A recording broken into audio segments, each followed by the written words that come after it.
Good morning madam. Good morning.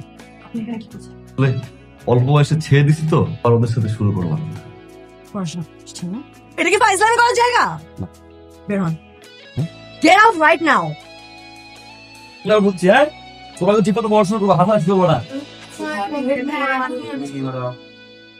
আমি আপনাকে নিষেধ করেছিলাম, আপনি এখানে আসবেন না, বেরিয়ে যান অনেক। রাইট না।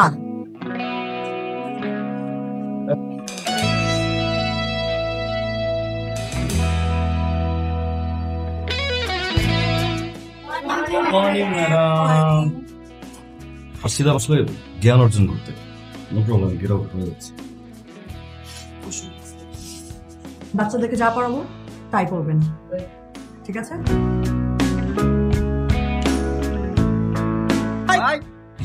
ভাই ভাই তুমি সকাল সকাল ব্যাগ বুক লিয়ে কই যাও? ভাই জ্বালাইতেছি না, কই যাও না? স্কুলে ওয়ালাইকুম আসসালাম।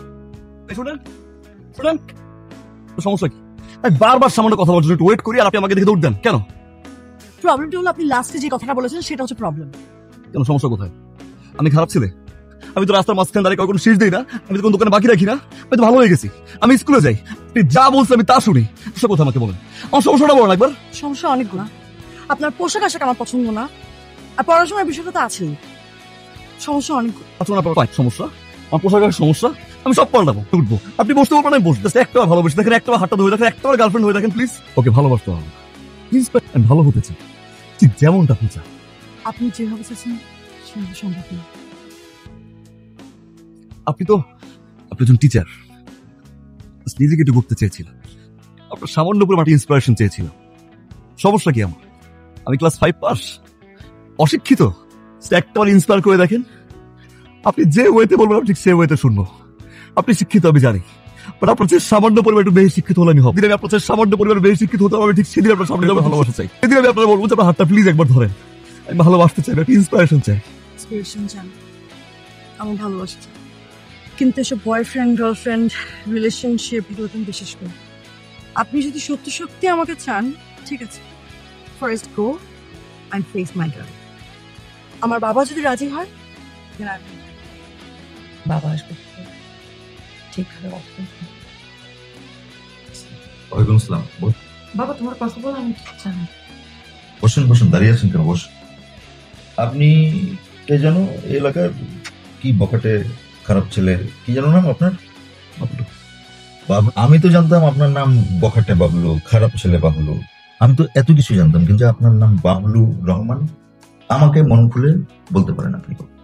আঙ্কেল বলতো আসলে তোমাকে খুব ভালো লেগেছে, রিলেশন হয়ে গেছে, এরকম কোনো কিছু? না আঙ্কেল, আপনি ভুল বুঝছেন। আসলে আমার জীবনটা অনেক পরিবর্তন করেছে। আপনার জীবন পরিবর্তন করে দিয়েছে? জি আঙ্কেল। কিরকম, একটু উদাহরণ দেন তো।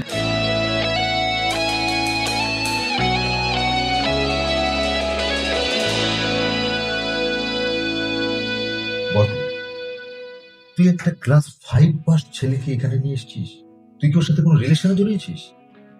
কি বলবো মা, আমি তো ওকে একদম পছন্দ করি না, কোনোদিন পছন্দ করতেও পারবো না। এরকম একটা বখাটে খারাপ ছেলেকে তুই কিভাবে পছন্দ করলি মা? তোর কাছে আমার একটা রিকোয়েস্ট, তুই মেয়ে হয়ে বাবার সম্মানটা একটু রক্ষা করিস।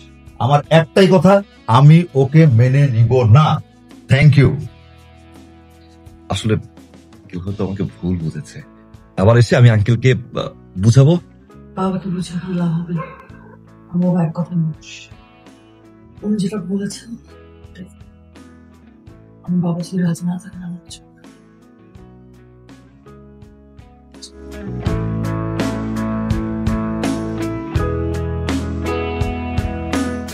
বুঝো নাই? ছাড়ো।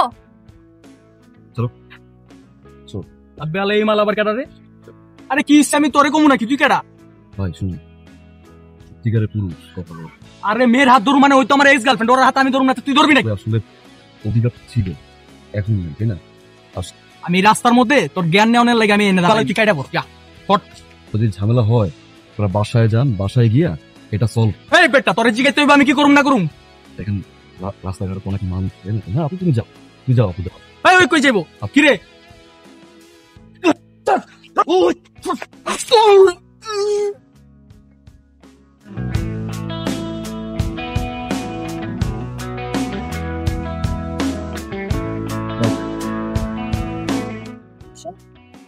নামো। সরি, আসলে জোর করে কিছু হয়, অনেক বিরক্ত করছি তোমাকে, আর কখনো করবো না। আই প্রমিস আর কখনো তোমার সামনে এসে দাঁড়াবো। তুমি যদি ইনজুরিটা হসপিটালে 10 দিন করেছিস, যে 7 দিন বেহুশ ছিল সে 7 দিন কে ছিল তোমার পাশে জানো? আমি কনস্ট্যান্টলি তোমার পাশে ছিল।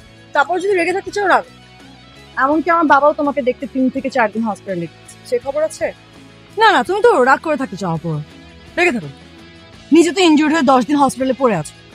এর মধ্যে কতগুলো ঘটনা ঘটে গেছে, তোমার কোনো আইডিয়া আছে? পত্রিকায় যে নিউজ হয়েছে সে খবর জানো? তোমাকে নিয়ে পত্রিকায় নিউজ হয়েছে, তুমি সবার হিরো হয়ে গেছো, মানে দেশবাসীর সবার কাছে তুমি এখন একটা হিরো। আমার কাছে তোমাকে সার্টিফিকেট চেয়েছি, যাও দিয়ে দিলাম স্যার। আমি তো এত বোকা না যে বুঝে শুনে একটা হিরোকে হারাপ। মানে তুমি কি সত্যি সত্যি এরকম বোকা নাকি বোকা হওয়ার ভান করছো? এখন কি বোকা হওয়ার ভানও করা যাবে না? থাপ্পড় তো বিয়ে হবে না, প্লিজ জলদি পারো, জলদি পারো। এই জন্য তো থাপ্পড়টা দিলাম, ভালোবাসা। আসো হাক করি। সত্যি আর কোনো থাপ্পড় বিয়ে হবে না তো।